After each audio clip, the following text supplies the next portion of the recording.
자, 이게 제가 소개해드린 영화 브루스 얼마이티라고 그러는 영화의 대략의 줄거리였습니다. 흥미롭죠? 그 영화 한번 풀로 다 보신 분들도 계시겠지만 풀로 꼭 한번 보시기를 추천을 드리면서요. 짧게 이 영화가 주는 메시지를 통해서 우리가 방금 읽었던 창세기 말씀에 비추어서 한번 생각을 해보시죠. 여러분이 신이 된다면 뭘 하고 싶나요?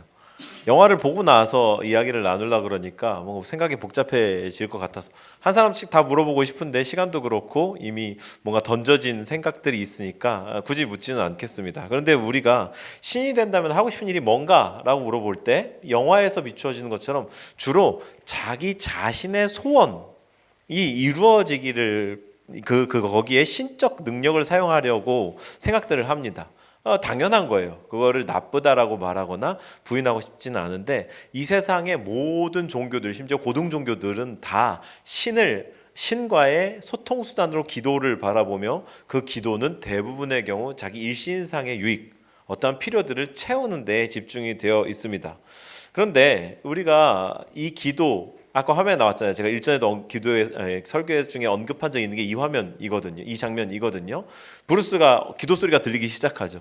그리고 그 기도를 응답해야 된다라는 사실을 알게 되면서 캐비넷에 정리해보고 포스트잇으로 정리해보고 막 날아와서 붙고 그러다가 컴퓨터로 해가지고 야왜 그거 원래 옛날에 저때 당시에 검색 엔진 탑이었던 야후 패러디인데 어쨌든 그걸로 정리해서 딱 이렇게 응답을 해요. 100 몇십만 개의 기도를. 근데 딱 다 마지막 거 응답하자마자 300만 개의 기도 다시 몰려오잖아요. 거기다 이 브루스가 한 간단한 해결책은 yes to all이었죠. 모두 다 아멘, 모두 다 그렇다라고 이루어지는 것으로 응답. 그러자 세상의 혼란 속에 빠지죠. 우리가 이 장면을 가지고서 생각을 해볼 수 있는 것은 우리가 기도하는 것이 정말 우리에게 필요한 건가? 우리는 우리에게 필요한 걸 아는가? 우리의 소원이 이루어질 때 우리는 정말로 행복해질 수 있는가라는 겁니다.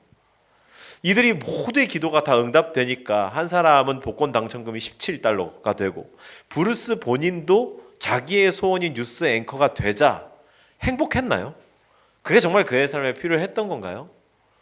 아니라는 것이 영화의 여러 가지 내용들을 통해서 증명이 됩니다. 그렇다면 우리에게 비춰서 우리가 가장 최근에 여러분들이 기도라고 하는 문장으로 해봤다 그러면 그 기도가 뭐였냐라고 좀 물어보고 싶고요.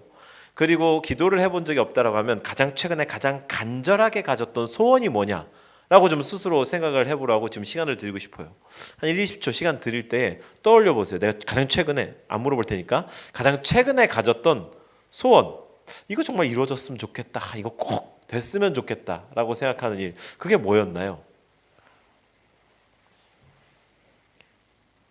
머릿속에 그걸 잠깐 떠올려서 이렇게 한쪽 구석에 두면서 브루스를 한번 보시죠. 브루스의 기도, 브루스의 소원 무엇이었나?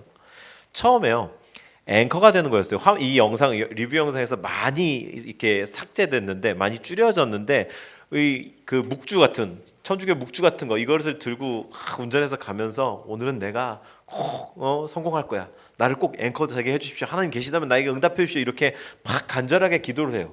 근데 그게 이루어지지 않고 계속 막 M1일 일어나고 자기의 경쟁자였던 에반이 앵커가 되고 그러니까 이제 강가에 가가지고 그 묵주를 던져버리는 장면이 나오는데 지금 처음에 브루스의 기도는 자기 자신의 소원, 자기의 성공, 자기 자신에 함몰되어 있다라는 걸 우리가 볼 수 있다란 말이죠. 그리고 또 중간쯤에 가서 그때도 여전히 그레이스가 나를 사랑하게 해달라고 자기에게 주어진 신적 능력을 거기에 사용해요. Love me 막 이렇게 하는데 보였어요? 무척 의미 있는 장면입니다. 사랑하게 해달라는 데에서 신적 능력이 통하지 않아요. I did. 나 사랑했었잖아. 이러고 그냥 돌아가 버려요. 전능한 신이라며. 그러면 왜 날 사랑을 얻어낼 수 없지? 무척 중요한 이야기입니다. 이거에 대해서 조금 이따 자세히 다루기로 하고요. 좌우간 자기 스스로의 욕망과 자기 스스로의 소원을 위해서 신적 능력을 사용하고 있어요. 아직도 기도가 자기를 향해 있다라는 겁니다. 그런데 트럭에 치이고 나서야, 그레이스의 그 사랑하는 마음을 확인하고 나서야 신 앞에 가서 하얀 옷을 입고 딱 마주쳤을 때 네가 정말 원하는 게 뭐야? 그레이스가 행복하길 바래요. 그러잖아요. 그레이스가 행복하길 바래요. 그게 정말 기도야. 그러면서 가슴을 툭 밀죠. 이게 기도라는 겁니다. 기도의 목적이 바뀐 거죠. 정말로 사랑이라는 것이 무엇인지, 신의 존재 본질적 성품인 사랑이 무엇인지 알게 되니까, 그리고 진정한 사랑을 경험해 보니까 자기를 정말 사랑하지만 이제는 떠나야 될 것 같다고 침대 구석에 앉아서 울면서 이제 브루스를 잊게 해주세요라고 기도하는 그레이스의 모습을 보자 그제서야 저도 그레이스가 행복하길 원해요 라고 하는 그런 모습을 보이던 브루스, 기도의 목적이 바뀌었죠. 그리고 상대방을 향하게 됐죠. 오늘 읽은 말씀 속에 하나님이 인간을 만드신 목적에 대해서 나와 있거든요. 왜 인간을 왜 만드셨는가? 어떤 형태로? 다시 한번 본문을 읽어 주실까요? 26절부터 시작. 하나님이 말씀하시기를 우리가 우리의 형상을 따라서 우리의 모양대로 사람을, 여기까지만 일단 읽어볼게요. 우리의 형상을 따라서 우리의 모양대로 하나님을 꼭 빼닮게 만드셨다라는 겁니다. 하나님을 꼭 빼닮게. 하나님을 닮는 것이 우리의 본질적 성품, 본질적 목적이에요. 그럼 하나님이 어떤 분이시냐? 하나님이 어떤 성품을 가지고 있냐? 요한일서 3장 14절에 이렇게 말하죠. 하나님은 사랑이시니. 하나님은 사랑 그 자체이시거든요. 우리의 존재 목적은 사랑하는 것, 살아계신 하나님을 닮는 것이라고 할 수 있겠습니다. 그런데 그 사랑이 앞서서 제가 말씀드린, 좀 이따 얘기하자라고 했던 억지로 얻어낼 수 없다라는 게 가장 큰 특징인 거예요. Love me 그랬는데 안 되는, 그것이 사랑의 가장 큰 특징. 브루스의 능력이 없어진 게 아니죠. 사랑이 억지로 얻어지지 않는 것인데, 왜냐하면 신이 그럼 전능한 게 아니지 않나요? 그렇게 반박할 수 있는 게 아니라 사랑이라는 것의 속성상 억지로 할 때부터 이미 사랑이 아닌 거예요.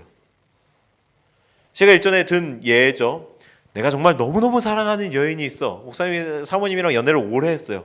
9년 연애를 하고 이렇게 결혼을 했는데 너무너무 사랑한다고 해서 내가 너무너무 사랑하는 여인이니까 밧줄로 꽁꽁 묶어서 다리를 부러뜨려가지고 침대에 꽁꽁 묶어서 내 옆에 둘 거야, 이러면 그건 사랑이 아니잖아요.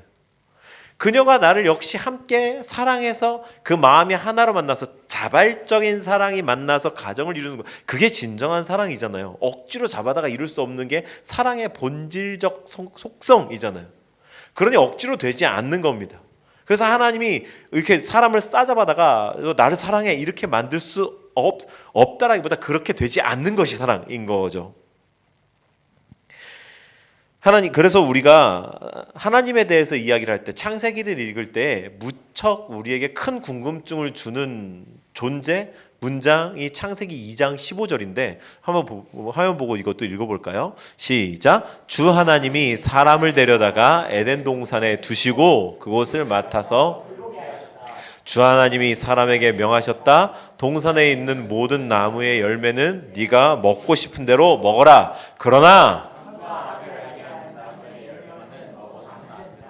그것을 먹는 날에는 너는, 소위 선악과라고 알려진 이 나무, 하나님이 우리를 사랑한다며, 우리를 지었다며 왜 이 골치 아픈 소위 선악과라고 하는 나무를 동산 중앙에 둬서 없었으면 안 먹었을 거 아니야, 없었으면 죄 안 지었을 거 아니야 라고 반론하는 사람들을 만나죠. 선악과라고 하는 존재, 선악을 알게 하는 나무에 열매가 있었기 때문에 인간이 유혹당한 거 아니냐라고 하는 논리로 많이들 따지지만 이게 참된 사랑의 증거가 된다는 거죠.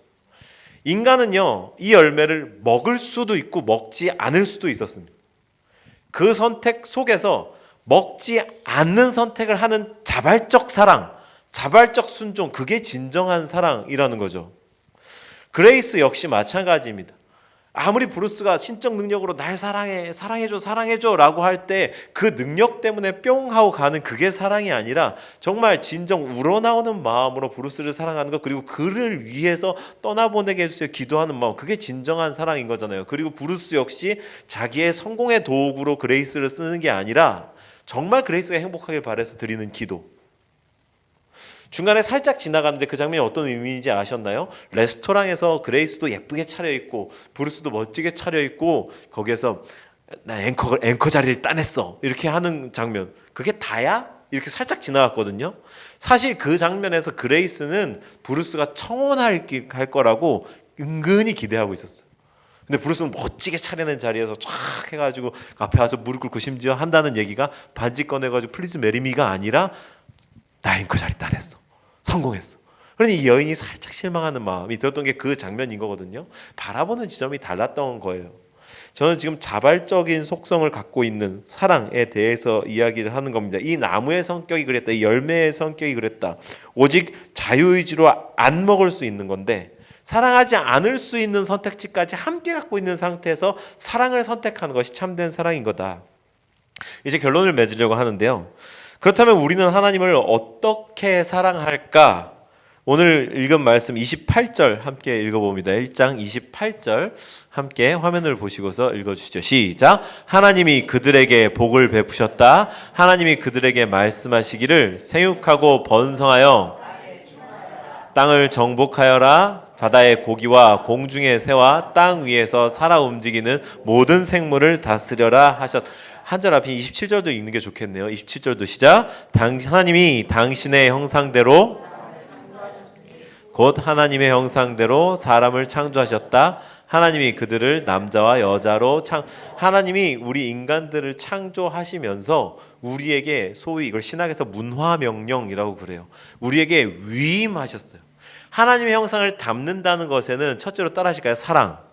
하나님의 본질적 속성 성품인 사랑 그 자체를 담는 것이 있고, 둘째로 그분의 하는 일, 사역이라 그러죠. 그분의 일을 우리가 함께 그분과 함께 감당하는 것인데, 그분의 일이 뭐냐? 이 세상을 다스리는 거예요. 다스린다라는 말이 뭔가 정복하고 막 이렇게 되어 있으니까 되게 파괴적인 이미지처럼 느껴지는데 그렇지 않고요. 이 세상 모든 존재들과 화평을 이루는 것. 하나님 그분 자체가 사랑이시며 화평이시기 때문에 그분의 권한을 위임받아서 이 세상을 통치한다는 것, 다스린다는 것은요, 이 세상을 질서정연하게 아름답게 가꾸고 사랑하는 것이라는 의미로 우리가 생각할 수 있습니다. 그러면 하나님이 세상에서 생육하고 번성해라, 땅을 정복해라 라고 하신 말씀을, 이 모든 영화 내용과 말씀을 줄여서 우리가 어떻게 생각할 수 있나요? 우리 스스로는요, 이 세상에 대표적으로 4가지 관계를 갖습니다. 인간은 첫 번째는 하나님과 관계를 갖고요, 두 번째는 자기 자신하고의 관계를 갖고요, 세 번째는 이웃들하고의 관계를 갖습니다. 그리고 마지막으로 이 피조세계하고 관계를 갖는데요, 이 4가지 관계에서 우리가 화해를 해야 한다는 것. 하나님과 화해해야 되죠. 하나님이 믿어지지 않는 것, 하나님이 계시다고 인정되어지지 않는다는 것이, 그게 느껴지지 않는다는 것이 곧 우리가 하나님을 향한 감각이 깨어져 있다는 증거인 거거든요.